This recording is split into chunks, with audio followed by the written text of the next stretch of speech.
Hola, muy buenas noches. Sea usted bienvenido a su programa A la Medida. Como siempre, un honor poderle informar y poder acompañar así este programa junto a Julio Talamonti.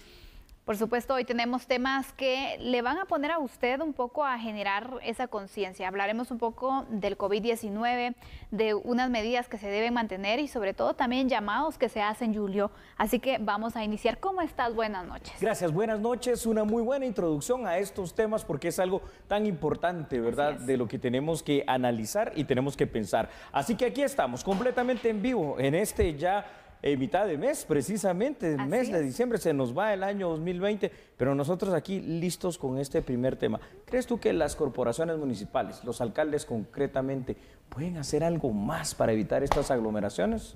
Eso es lo que se intenta hacer, Julio, pero vamos a hablar de por qué estas medidas son necesarias. Iniciamos entonces.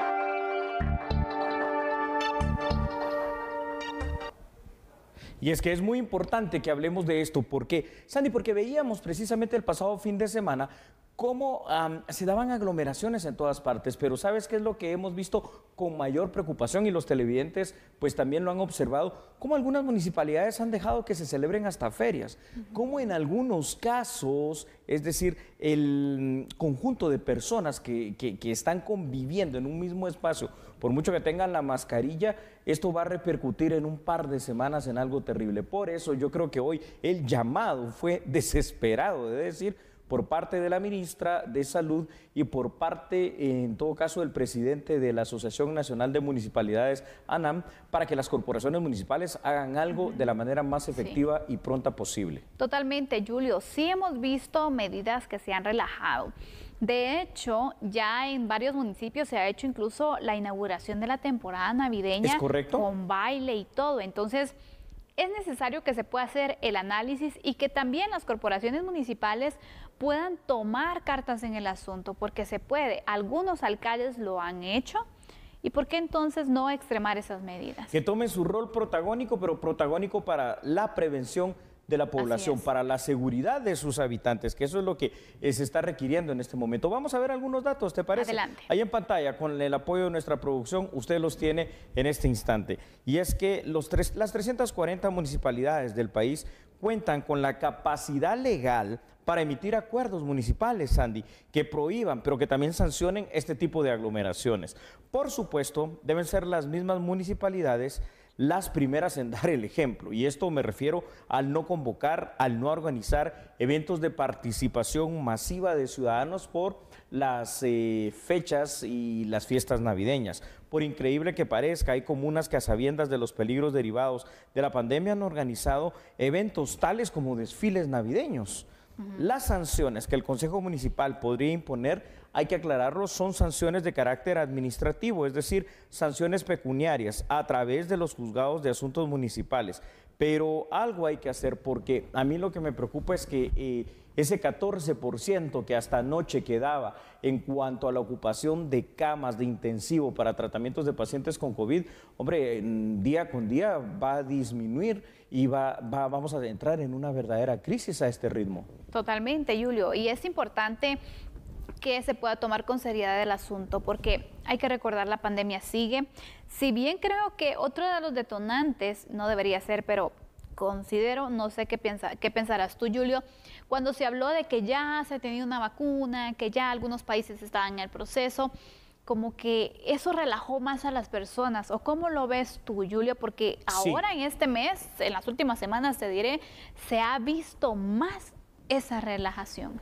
Yo creo que aquí hay varios factores y algunos de ellos los mencionábamos ayer, aunque los vamos a ampliar hoy dentro de unos instantes. Primero, la fatiga pandémica. Obviamente se cansa uno de este tipo de medidas. Dos, cuando ya pasa cierto tiempo y te acostumbras, porque esta es una cuestión de costumbre, a convivir con la enfermedad, dices, bueno, si no me enfermé, seguramente ya no lo voy a hacer, o si me enfermé y fue una cuestión leve o asintomática, ya no me volverá a pasar, y no hay garantía de que esto suceda de esta forma.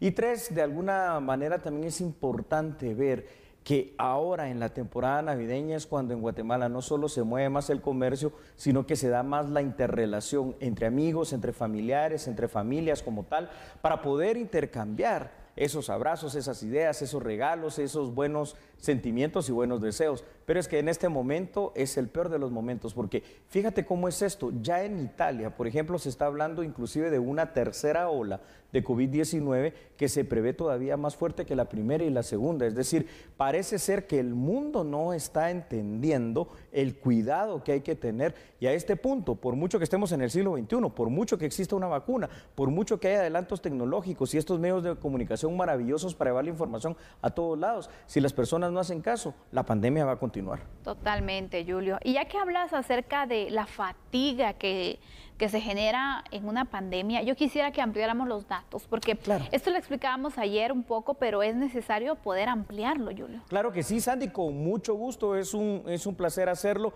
y aquí ustedes lo van a ver. Vamos a hablar precisamente de estos conceptos, porque anoche, cuando hablábamos acerca de la fatiga pandémica, Sandy, que evidentemente está haciendo mella en gran parte de la población guatemalteca, que ya está desesperada, hay que decirlo, por las restricciones. Pero una cosa es la desesperación y otra cosa es la precaución.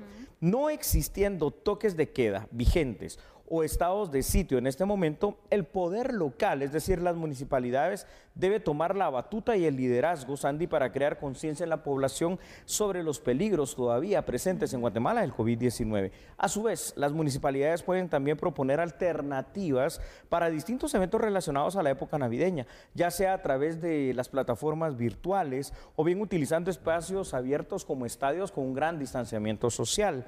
El gobierno central, a través del Ministerio de Salud, del Ministerio de Gobernación y en coordinación directa con las municipalidades, pueden y deben también prevenir las aglomeraciones tan temidas durante este fin de año. Pero bueno, esas aglomeraciones, Andy, ya las estamos viendo en todas partes. Totalmente, Julio. Y este fin de semana yo creo que también se va a dar más. ¿Por qué? Porque ya es el último fin de semana previo a las fiestas de fin de año, la Navidad, el Año Nuevo. Entonces Correcto. También es oportuno que usted pueda tomar en consideración esta situación, que eviten lo posible estar en esos lugares aglomerados, que tome sus medidas de prevención también, que utilice muy bien su mascarilla, que siempre cargue el gel para que se lo esté aplicando, que no perdamos la costumbre también, Julio, y la medida de prevención, que cuando realizamos ciertas compras, la desinfección en el lugar también es importante. Sé que es un tiempo que debemos invertir, sé que a veces da hasta pereza poder hacerlo. Es correcto. Pero sin duda alguna es una medida válida, es una medida oportuna para poder de esta manera evitar que el virus llegue a nuestro hogar. Correcto, Sandy. En seguridad, y esto es cuestión de seguridad para el tema de la salud, en seguridad se dice que la prevención es el éxito. Así que estas medidas de bioseguridad son nuestro primer escudo para la batalla y la defensa de nosotros y de nuestros familiares en contra del COVID-19. Lo que tú decías, Sandy, la mascarilla siempre en todo lugar y en todas partes, la desinfección de manos, pero también ese distanciamiento social. Sin embargo, la preocupación es latente en las autoridades guatemaltecas de que, sobre todo, como tú bien lo dijiste, este fin de semana, esto se olvide por unas horas, por un par de días, pero tenga consecuencias durante las siguientes 2 o 3 semanas en nuestro país. Totalmente, así que le queremos hacer a usted la recomendación y también hacer un llamado a las autoridades municipales. Ellos tienen la autoridad, es decir, ellos son los que deben administrar pues los recursos, deben administrar las medidas, deben de velar por el pueblo y por eso es necesario que también puedan, si no saben qué hacer, bueno, pedir el apoyo, la guía del Ministerio de Salud para que les pueda apoyar. De hecho, la ministra ha indicado que hace el llamado y que también están a disposición de cualquier consulta que les puedan hacer para que de esta manera entonces no digan, ay, es que desconocía que esto podría causar este tipo de efecto, sino aquí es momento de informarnos todos y en especial las autoridades locales deben hacer su trabajo, ejercer la autoridad. Así es, Andy. Entonces nosotros aquí, en A la Medida, hacemos este llamado a usted y lo estamos haciendo noche tras noche. ¿Sabe por qué? Porque usted nos importa. ¿Sabe por qué? Porque usted es valioso y porque usted es tan importante para su familia como para su país. Pero su familia también lo es para usted y para Guatemala. Por ello es que tenemos que cuidarnos, porque esta segunda ola en nuestro país se ha hecho eterna, pero ahora es cuando corremos más riesgo. Así que por favor, tome conciencia de ello. Así es, vamos a hacer una pausa en este momento, entonces regresaremos con otro tema, uno de los temas del día, las capturas que se llevaron a cabo porque ha surgido una nueva estructura criminal, Julio. Hombre, una nueva estructura de criminales defendiendo a presuntos autores de hechos delictivos también. Bueno, vamos a ver, el bufete VIP, cuando regresemos hablaremos de él. Mientras tanto, usted no cambie, solo recuerde algo, nosotros somos a la medida.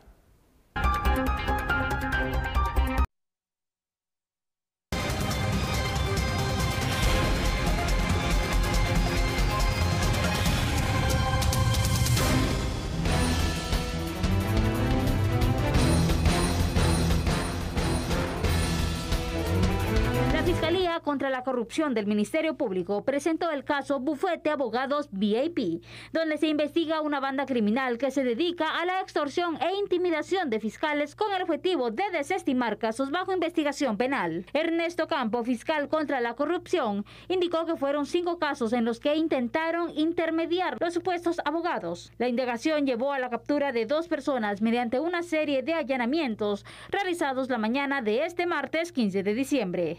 La información que tenemos es que este grupo delictivo, a través de la página web de la Contraloría General de Cuentas, posiblemente captaba a estas potenciales víctimas, que como repito son exfuncionarios o exempleados públicos, quienes habrían sido denunciados por el ente fiscalizador del Estado. Por medio de estas llamadas telefónicas, este grupo delictivo, que fue desarticulado esta mañana, entablaba comunicaciones con los auxiliares fiscales encargados de la tramitación de distintas investigaciones que tenemos a nuestro cargo, con el propósito de amenazarlos e intimidarlos para que procedieran a desestimar las denuncias. En este caso se implicaron a 2 personas que pudieron ser los responsables principales de las estafas. ¿Quiénes son los indicados? En este caso es el señor Rommel Francisco González Pinto y la señora Nancy Noemí Aquino Montenegro. Estas 2 personas fueron capturadas esta mañana en un inmueble ubicado en la colonia El Mirador, en la zona 11 de la ciudad de Guatemala. Realizaron 2 diligencias de allanamiento. El resultado de las mismas fue positivo porque se hizo efectiva la orden de captura en contra de estas 2 personas. Se incautaron una muy buena cantidad de aparatos telefónicos, computadoras y otros dispositivos electrónicos que sin duda alguna serán de relevancia para la investigación por la modalidad que era utilizada por este grupo, lo que les mencionaba en un inicio, que ellos se comunicaban a través de correos electrónicos, a través de mensajes por las aplicaciones como el WhatsApp u otras plataformas. Es así como el fiscal hace un llamado a los funcionarios y exfuncionarios que han sido víctimas de esta estructura criminal, pero que aún no han realizado la denuncia correspondiente. No cabe duda que al final de cuentas la corrupción, Sandy, se evidencia de muchas maneras y no solo desde las instituciones públicas, sino que las mafias están también dentro de cualquier lugar, hasta en un bufete que se dedicaba literalmente a la coacción, a la extorsión. Qué complicado, Julio, porque sabemos que las personas que estaban solicitando estos servicios profesionales ya estaban pasando por una situación complicada y que era como la esperanza, ¿no? Al final un abogado defensor es una esperanza para un acusado por un procedimiento penal, ¿verdad? Y que aparte de ello, estas personas se hayan querido aprovechar y bueno, lograron también así recaudar dinero ilícitamente. Qué difícil. Es terrible. Antes de ver los datos, solo explicar un poquito más ese modus operandi que tenían. Esta estructura criminal del bufete VIP se dedicaba precisamente a contactar a aquellos exfuncionarios o empleados públicos que ellos ya sabían de manera fehaciente, Sandy, que tenían problemas con la Contraloría General de Cuentas, es decir, por alguna malversación, por alguna cuestión que estaban siendo requeridos en investigación por el Ministerio Público. Les ofrecían sus servicios y les decían inclusive que tenían orden de aprehensión, les requerían grandes cantidades de dinero y por otro lado a los auxiliares fiscales del Ministerio Público les llamaban diciendo, mire, le llamo del Congreso de la República, de cualquier otra institución y necesito que el caso contra tal persona pues ya prácticamente desaparezca, ¿no? Terrible. Exactamente. Y en los casos que también ya se llevaba un proceso, estas personas inventaban que había otro en contra de ellos y que podían frenar ese para evitar entonces que la situación se pudiera complicar aún más. Entonces, esa era la manera en la que ellos operaban. Wow. Y es necesario poder tener mucha precaución y que también quienes hayan sido víctimas de esta estructura también puedan unirse a la denuncia, Julio. Sí, es lamentable, pero así es. Así que ya no se puede confiar de nadie en nuestro país. Vamos a los datos, por favor. Ahí los tiene ya nuestra producción listos para usted en pantalla, a efecto de que iniciemos el análisis. Evidentemente, las redes de corrupción no solo se encuentran enquistadas en el Estado, sino que hoy vemos cómo se desarticuló esta estructura criminal acusada de tráfico de influencias que funcionaba desde lo privado, Sandy. Este bufete de abogados, recurriendo a la amenaza, a la coacción en contra del personal del Ministerio Público, trataba de lograr la desestimación de ciertos casos. Lo interesante de esta red criminal es que iba tras la casa específicamente de exfuncionarios públicos que habían cometido algún tipo de hecho delictivo por el cual estaban siendo investigados por el Ministerio Público. Haciéndose pasar por funcionarios de distintas dependencias del Estado, pues exigían a los auxiliares fiscales que pudieran acceder a sus peticiones. Y vemos entonces cómo también, al final de cuentas, el Ministerio Público en algún determinado momento logró darse cuenta de esta situación, hizo la investigación correspondiente y ahora aquí tenemos las capturas. No creo que sean las únicas dos personas implicadas. Seguramente esto, siendo una red, tiene que ser todavía muchísimo más grande. Totalmente. Julio, pero qué riesgo también el que corren, porque ¿cómo te vas a poner tú? Por una parte, bueno, si se hubiera quedado solo con que a los clientes les decía, mire, yo le voy a ayudar a que no siga este proceso, les cobraban el dinero, tú dices, bueno, los engañan porque la gente a veces no sabe, piensan que tienen pues esas conexiones con otros organismos como el Ministerio Público, pero que vayan también con los fiscales. Qué terrible, ¿no? Qué ¿Hasta dónde arriesgado, llegan? ¿no? Sí. Sí. Literalmente decirle a los auxiliares fiscales, este caso hay que desestimarlo, es decir, si tenían su valor. Sí. Y por eso compartamos otros datos para seguir analizando esta interesante estructura criminal que esperemos se logre desarticular de una vez por todas.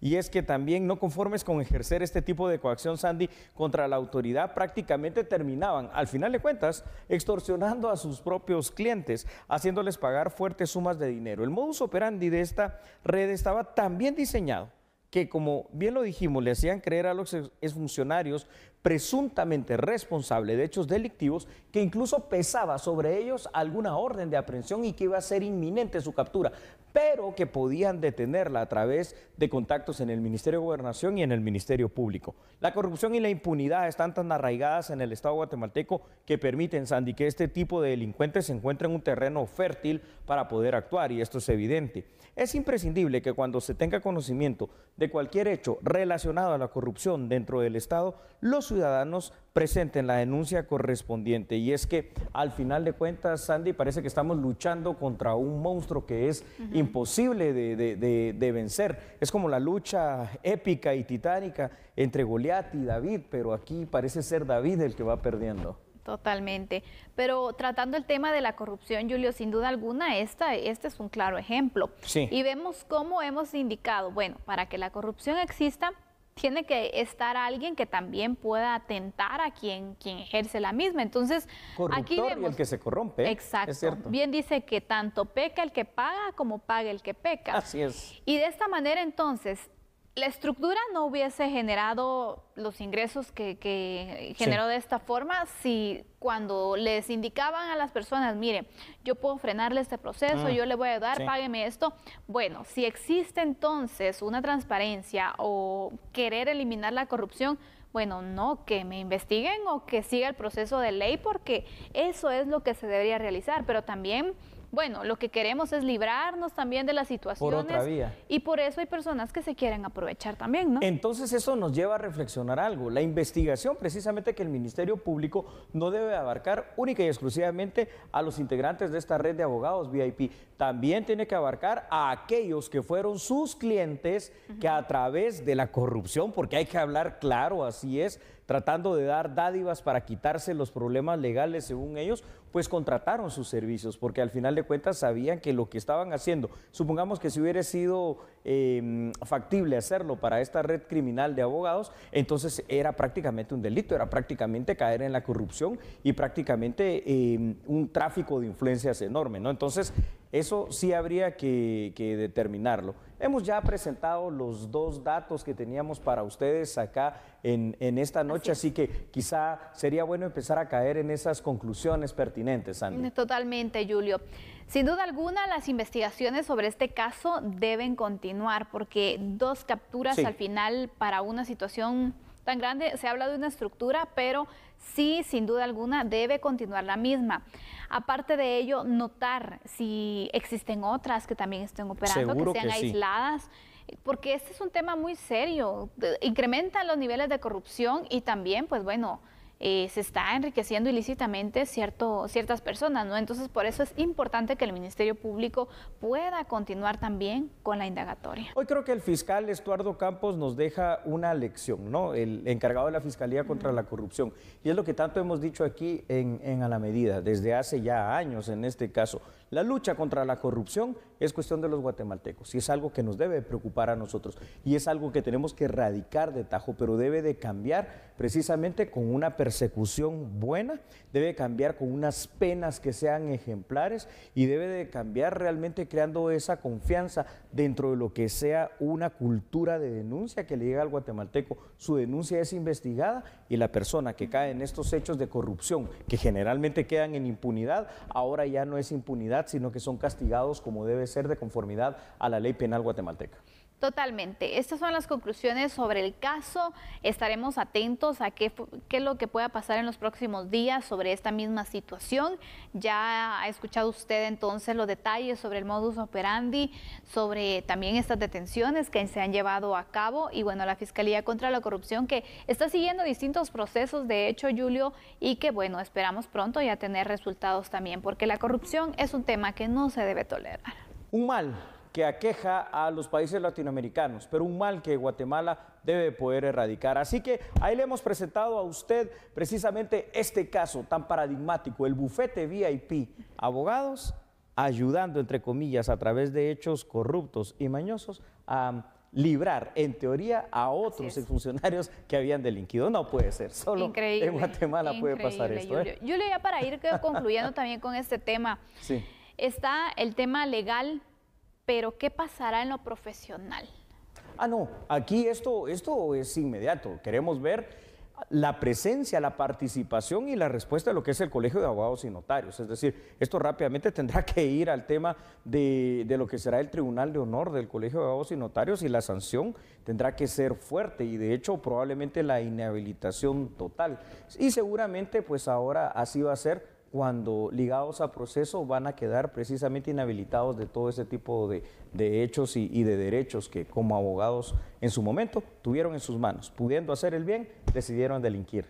Bueno, vamos a concluir entonces con este análisis, debemos hacer una pausa. Cuando regresemos hablaremos de un problema social que está preocupando a nivel internacional, Julio. Las crisis humanitarias, pero aquí lo que son las tormentas, por ejemplo, ETA, IOTA y algunos otros fenómenos que han pasado, han dejado una previsión de prácticamente 1 millón de personas desplazadas. ¿Qué vamos a hacer? Después de la pausa lo analizaremos, por favor, acompáñenos. No cambien, nosotros somos A la Medida.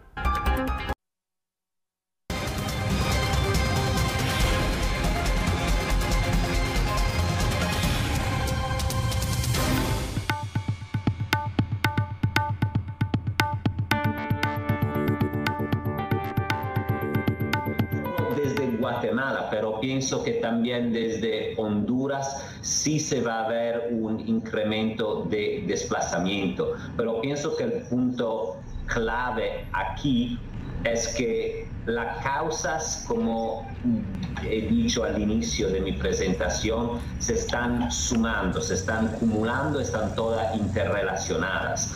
Entonces pienso que eso es una gota más, lo que es las tormentas y los huracanes, que empuja a las personas porque ya no tienen otra opción que huir. Entonces pienso que, por cierto, cuando le agregas a la violencia, a la falta de oportunidad, a la persecución, un huracán que te destruye la vivienda, que destruye comunidades enteras, pues pienso que el desplazamiento forzoso sí va a aumentar. Por ello, para sensibilizar el desplazamiento forzado en Centroamérica, se lanzó la campaña Doy la cara por ellos, con el que se busca impulsar a través de diversas campañas la violencia, persecución y violaciones a los derechos humanos que han sufrido casi 1 millón de desplazados centroamericanos en un periodo de 5 años. Esto realmente se está tornando insostenible. Sabemos fehacientemente que las crisis humanitarias, Sandy, se están dando en todas partes del mundo, porque países del Oriente, es decir, en este caso, países como Líbano, países como Siria, presentan este tipo de situaciones. Y no digamos países africanos que están en una situación masiva de migraciones, como lo es Marruecos hacia Europa, por ejemplo. Pero es que en el Triángulo Norte, aquí, en nuestro propio país, Guatemala, El Salvador, Honduras, estamos viendo una crisis migratoria y de desplazados, refugiados, que, hombre, ya está abarcando el 1 millón de personas prácticamente. Totalmente, Julio, y es una situación preocupante, pero también es un tema que a nivel de país se debe tratar, se debe buscar la manera de poder ayudar a todas estas personas, porque la necesidad es un factor que mueve a las personas a retirarse de su vivienda, retirarse de su país y de esta forma buscar oportunidades en un país que sí le dé esas mismas. Así es decir, sabemos que el Triángulo Norte adolece y carece de muchas condiciones para que las personas puedan encontrar de alguna manera esas oportunidades. Y aquí estamos hablando que desde el momento que un niño nace, que tenga garantizada, como ya lo hemos dicho tantas veces, salud, que tenga garantizada su educación y obviamente que pueda de alguna manera también tener las posibilidades de encontrar un trabajo de alguna manera pues buena para poder mantenerse. Vamos con datos, ¿te parece? Adelante. Muy bien. Vamos entonces con estos datos, ahí los tiene usted en pantalla, y es que, escuche lo siguiente, varias regiones del mundo presentan actualmente serios problemas relacionados a las migraciones. Tal es el caso de países árabes, africanos y centroamericanos. Las condiciones socioeconómicas de Guatemala, El Salvador y Honduras han hecho que en un periodo de 5 años existan al menos un estimado de 1 millón de personas desplazadas. La falta de oportunidades y la falta de servicios básicos, que ya los mencionamos, incrementan la crisis migratoria en la que se tiene la esperanza de llegar, por ejemplo, en el caso nuestro, a Estados Unidos, en teoría para mejorar las condiciones. Sin embargo, hay que recordar también que las políticas migratorias del gobierno republicano del presidente Donald Trump han cerrado prácticamente la frontera estadounidense para nuestros migrantes, y por eso es que estamos viendo ahora no solo una crisis migratoria, sino que de desplazados. Y si a esto le sumamos lo que pasó este año con la pandemia, le sumamos la tormenta ETA y la depresión tropical Iota, bueno, tenemos una condición que cada vez humanitariamente nos tiene en una crisis terrible. Totalmente, Julio, pero ¿qué se puede hacer entonces para poder contrarrestar estos pronósticos que se tienen en cuanto al desplazamiento? Bueno, este es un problema que se tiene que tratar en sí de manera particular, es decir, el tema de los desplazados y refugiados, por la razón que sea, que los encontramos diseminados en la frontera de Estados Unidos y México, en la frontera de Guatemala y México, y en los 3 países del Triángulo Norte, a ellos hay que tratarlos de una manera especial y particular, ¿no? Creando las políticas de Estado necesarias para poder dotarlos de las cuestiones más básicas, es decir, primero poder ubicarlos, ¿no? Como cuando estuvo el tema del conflicto armado aquí en Guatemala, que se les pueda ubicar, que puedan tener acceso a la vivienda y que puedan tener acceso a todos sus servicios básicos fundamentales. Pero esto nos debe de llevar a pensar más allá, es decir, la modernización del Estado guatemalteco para lograr combatir efectivamente este tipo de problemas debe de pasar por incrementar en todo sentido y en todo rubro el tema de la inversión, ¿verdad? Disminuyendo la burocracia para que haya más servicios, para que haya más oportunidades. Pero otra cosa, y lo hablábamos con los otros temas, hasta que no brinde seguridad, hasta que no brinde certeza jurídica, también va a ser muy difícil que nuestros países puedan atraer acá a Guatemala, por ejemplo, Honduras y El Salvador, la inversión extranjera, ¿no? Para crear fuentes de empleo. Totalmente, Julio, pero aquí hay otros temas también que se tienen que ir reforzando.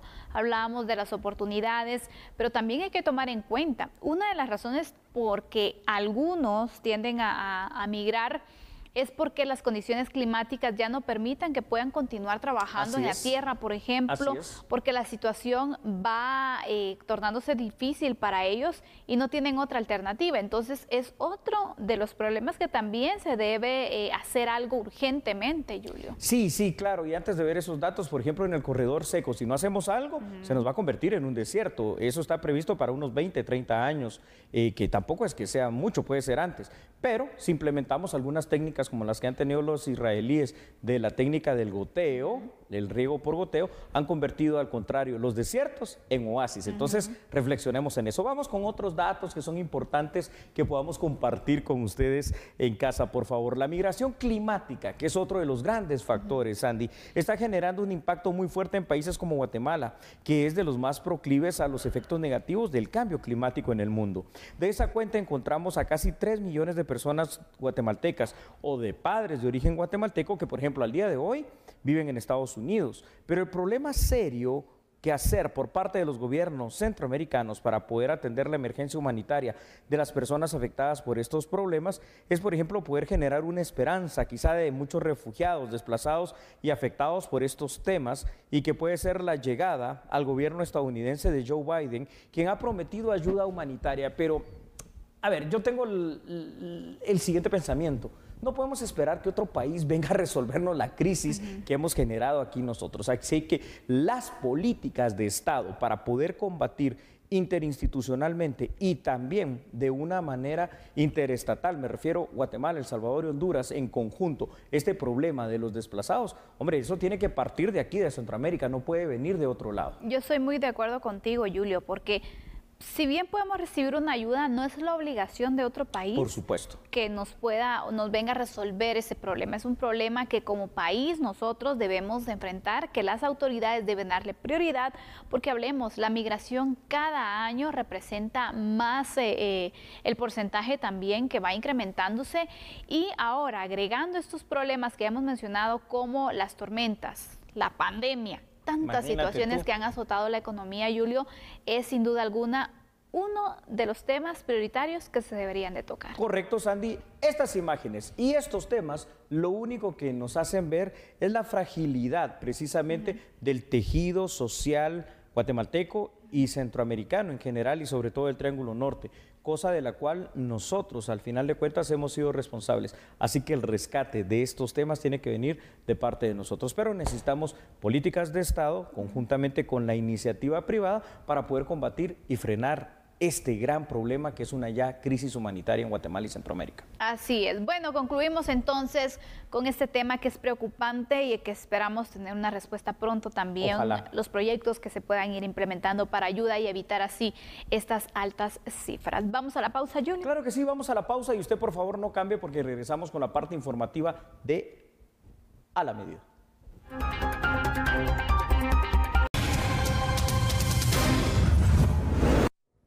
Y estamos acá de vuelta para esta parte informativa de A la Medida. ¿Sabe usted que los dos nuevos directores de la Superintendencia de Administración Tributaria para el periodo 2020-2024 pues tomarán posesión de sus cargos este próximo miércoles? Esto según la información que proporcionó el ministro de Finanzas, Álvaro González Richie. Vea la información.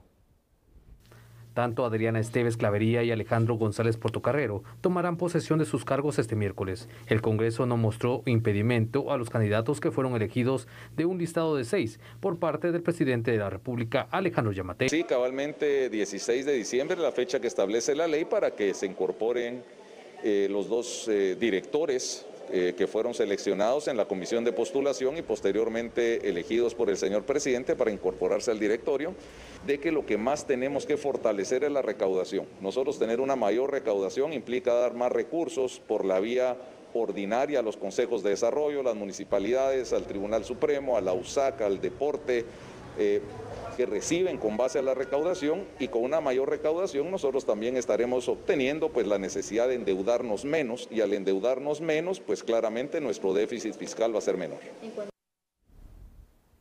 Y está por vencerse el plazo para la entrega de los fondos que todavía se tienen del programa de protección al empleo, pero hace falta un requisito que a continuación se lo compartimos.